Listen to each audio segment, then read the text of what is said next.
How's the royal family today? I pray that everyone is doing well. Well, my royal family. I put up a video a few weeks ago about Sheriff David Clarke. And that particular video that I put up, I had over 43,000 views.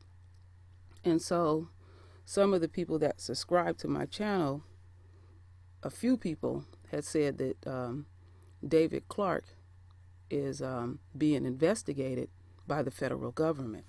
Then I seen it again and again. So I said, let me do some research on this and see what's really going on. And so I said, I'll give my subscribers a treat after I did a lot of digging and found out some junk on him. And you can slowly see, not saying you slow, but you can slowly see that Sheriff David Clarke is about to get his nigga moment. I'm going to tie this whole story in together, and it's going to be off the hook. So first and foremost, I'm going to start here. I'm not going to read this whole article. I'm just going to basically get to the meat of it. So anyway, Sheriff David Clarke lawsuits have cost taxpayers over $400,000. And in this lawsuit, he was battling back and forth with an executive of that county. And so basically they're saying that because of Sheriff Clarke's antics, pretty much, the county has had to pick up a $50,000 tab for Clarke's private attorney. The county has already kicked out over $260,000 to represent the sheriff in litigations against the county. Since 2012, the county itself has paid $83,000 defending it itself in the lawsuit. Altogether, the county has spent over $100,000,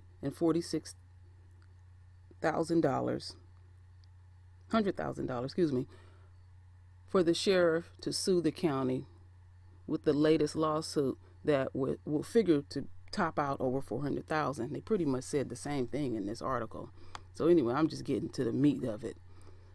So anyway, basically, and I did briefly hear about it in passing, but now it's in my face. So I said, I gotta investigate this.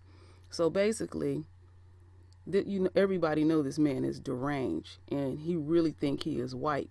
So he's been battling back and forth with different officials in his county, and these are the people that release the money for his department, and they cut his budget close to $10 million. That's a lot of money. That is a lot of money. And we'll just leave it just like that. I'm going to leave it just like that, and y'all see exactly where I'm coming from, because it ain't even necessary to read all this stuff. So I have a few videos to show y'all, and then you'll see what's about to go down with him. So I'm going to start with video number 1.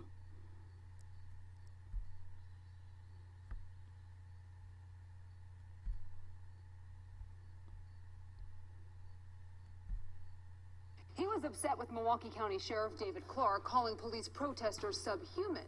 Now, County Executive Chris Abele slashes additional funding to the sheriff's budget. Yeah, and our political reporter Theo Keith live at the courthouse right now. Theo, it didn't take long for the sheriff to respond to that one. No, Brad. Sheriff Clarke says he's going to be filing a lawsuit saying County Executive Chris Abele is violating his own rights to free speech. You know, the sheriff has said a lot of things lately publicly. He's compared the Black Lives Matter movement to subhuman creeps and ISIS. So County Exec Chris Abele has vetoed $4 million that the county board had put in Sheriff David Clarke's budget. The sheriff's response? How smart is this guy? Abele just transmitted a violation of my First Amendment freedom of speech. The sheriff, through a spokeswoman, refused an interview. On the radio, he announced that he would file suit in federal court against Abley. Charlie, this lawsuit comes gift wrapped. He's weaponized the budget process now to create this chilling effect on my right under the United States Constitution to be able to express myself. I wonder which taxpayers are going to be paying for that lawsuit and whether that money might be better spent on public safety. Abley says the budget leaves the sheriff's office with the same funding as last year. But because of increasing costs in personnel and elsewhere, the sheriff says he starts next year almost $10 million in the hole. Clarke could still get the extra $4 million if county supervisors override Abley's veto. We pass it with a significant majority, and I would hope everyone would stand, for the support of the Sheriff's Department. What price do you want to put on public safety? The $10 million hole, by the way, is more than 10% of the sheriff's office overall budget. Clarke has said he simply will not be able to cut that much. By the way, a spokeswoman for Abley says Abley has not yet been served with that lawsuit from Clarke as of this afternoon.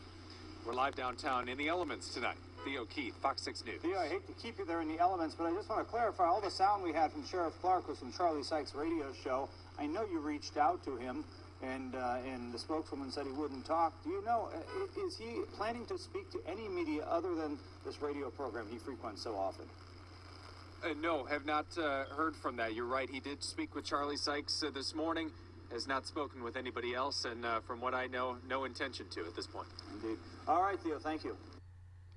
Okay, my royal family, let me get rid of this video, and I'm going to just keep rolling with the next video, and then I'll say what I have to say in the end. So, here is the next video.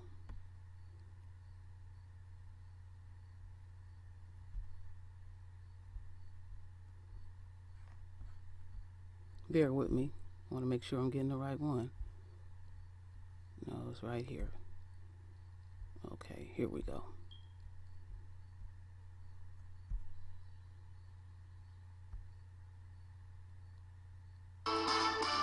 It's been life-changing. That is how a Franklin woman describes the crash that broke her neck, her bogus arrest for drunk driving, and the Fox 6 investigation that exposed a deputy's changing story. Yeah, now Fox 6 investigator Brian Polson has an exclusive one-on-one interview with the woman who is suing the sheriff. Brian. That's right. Tanya Weicker says all she ever wanted was an apology. Instead, the 25-year-old Franklin woman is now the plaintiff in a federal civil rights lawsuit against Milwaukee County Sheriff David Clarke, 3 of his deputies, and 1 sergeant. And she is still adjusting to life in the spotlight. It's just been a whirlwind, to say the least. She may be young, frail, and soft-spoken, but it's clear by now that Tanya Weicker is no pushover. So many people said how I inspired them. The childhood cancer survivor was an unknown 24-year-old college psychology student until fate, quite literally, struck her broadside. Miss Weicker's constitutional rights were violated rather severely. Weicker is now the plaintiff in a federal lawsuit accusing Milwaukee County Sheriff David Clarke and 4 other deputies of engaging in the cover-up of a crash that left her with both physical and emotional scars. It was February 20th, 2013. Weicker was driving past Mitchell Airport when a Milwaukee County deputy sheriff rolled through a stop sign, flipped the back quarter of her car, and sent it spinning out of control into a tree. The impact broke her neck in 4 places, but it's what happened after the crash that would eventually land her story on the front pages of newspaper and television websites all over the country, even halfway around the world. I just don't understand why it was blamed on me. She admitted to having a few sips of a friend's mixed drink and to taking Vicodin for dental work a week before the crash. One investigator at the scene wrote that her speech was slurred and her eyes were red and glassy. I explained to him that my eyes are only red and glassy because I was crying. Milwaukee police declined to issue any citations, but Milwaukee County Deputy Sheriff Scott Griffin arrested her anyway for driving while intoxicated. They made me into this criminal. Blood tests would later prove Weicker had no alcohol or drugs in her system. Can I have a moment to talk to you? The deputy who caused the crash was a 10-year veteran named Joseph Keelis. Nothing further to say, sir. Deputy Keelis wrote in his original report that he stopped completely and looked both ways before pulling out onto Howell Avenue, but video from an airport surveillance camera proved Keelis blew the stop sign. I wrote my reports, and that's about it. Can you explain why you said that you stopped completely? Nothing further to say, sir. Do you understand what Tanya Weiker's been through because of that? Drunk driving defense expert Andrew Michelov says it was Deputy Keelis' false account of the crash that cast doubt on Weiker's sobriety. They never would have drawn her blood. They never would have arrested her. For nearly a year, Weiker tried to clear her name as the county sent letters threatening to sue if she didn't pay for the damage to the squad car. She had to live with this hanging over her head for way too long. It wasn't until 10 months after the crash that a prosecutor declined to file formal charges. Today is Tuesday, December 17, 2013. And Deputy Keelis finally admitted to internal investigators that he rolled the stop sign. You believe that you probably did roll? Yes. Yes, I do. And because of that, you believe that you're at fault for this accident? That's correct. Keelis was suspended for 9 days for damaging county equipment, but he was not disciplined for filing a false report, even though the sheriff had previously tried to fire him for falsifying records. In 2007, Sheriff Clarke fired Keelis for having a fellow deputy, his girlfriend, complete and submit reports for him. But the county's Personnel Review Board called the firing too severe and reduced it to a 45-day suspension. Brian Polson, Fox 6. Could I have just a minute to talk to you? No, really. I'd like to talk to you about Deputy Joseph Keelis. We've tried for months to get Sheriff Clarke's take on the case, but through a spokesperson, he declined. She has responded. She may have not responded in the way that you liked it, but she did respond, okay? Is there a reason that you don't want to talk about that incident? Now Clarke is named as one of the defendants in Weiker's federal civil rights lawsuit. When an officer falsifies and commits perjury the way that this officer has done, it's the sheriff's responsibility to investigate it. I'm not sure how far up it goes, but we definitely want to find that out. Weiker is still taking classes at UW Parkside and says she is finally off of her pain medication. In school, it's pretty hard to sit for a long time, especially in those chairs at school. Her neck will forever be fused, her mobility limited. She has suffered permanent physical injuries. But the most significant casualty, she says, may have been her trust. I didn't expect this to happen at all, especially by the people who I trusted the most to protect me if I needed them.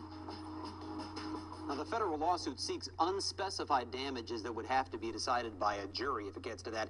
It is separate, though, from Weiker's existing claim against the county to cover her medical bills. That claim is subject to a state maximum of $250,000. There is no cap on damages in the civil rights suit. Brian, you told us before the deputy who actually caused this crash has applied for permanent duty disability. Any update on that? Well, the last I've heard, that disability claim is still pending before the county. Now, earlier this week, I did talk to Rick Steinberg. He's an attorney who's representing Keelis in his workers' compensation case related to this. He told me he may soon be representing Keelis in his disability case as well. And I asked him really what that means. Steinberg says that means that Keelis' own doctor has determined he is, in fact, disabled and unable to work, at least for a while. Whether or not the county's doctor will agree remains to be seen, and if a county's doctor doesn't agree, it would likely go to an arbitrator. So there's a long way to go in this, but that claim is still in process. We shall see. Great work. Right. Thanks, Brian. Okay, let me get rid of this. All right, we're going to go right back here to this coon-ass sheriff. First and foremost, the lawsuit that Sheriff David Clarke filed this year, the judge tossed it out. And now he done got his ass entangled in covering up with this accident with his deputies against this this white girl. And what David Clarke don't fully understand, that this white girl, you don't mess with they white women. You don't fuck over them. They don't give a damn who he is. See, he's delusional. And He's doing stuff that white folks do, and he always hollering about his rights, and he's American citizen. In this country, what this fool don't understand is they don't look at black people as American citizens. They don't look at us as we have rights. The way they look at us, they use us for their purposes, and they're using him for a purpose, but he done got too far out there, and slowly but surely you can see how it's all tying in. So he's the people that releases the money, the budget for his department, they didn't withheld it, and that's another sign he still don't get it. He truly do not get it. So I guarantee you, it might take a while, but it seems like they're gonna break him down, like chip at him slowly, because this type of dude really is delusional. But you don't fuck over they white women. You don't do that. Now he done crossed the line. So the judge toss it out. The judge is not impressed with his coon ass. The people that work for that county, they not impressed with his coon ass. He's attacking them. That's where he got them fucked up at. So basically, Sheriff Clarke is about to get his nigga moment. And it's going to be very slow, because it's going to impact him where he going to feel it all over, because he has no one to go back to. No one at all. They're not going to back him up. So anyway, I thank my subscribers who had pointed this out to me. This was quite juicy to dig up some dirt on this coon. Because see, coons, like I said, they're cons, and he's a con man, and he don't think anybody see what he's actually doing. And I'm talking about the white folks. They know that he's deranged. And what coons don't understand, they put a coon on a shelf, and when they want to pull him or her off the shelf, they use them for what they want to use them for. They put them back on the shelf, let dust gather, or they basically just do what they're getting ready to do to him, chip at his ass. So with that said, my royal family, ashe.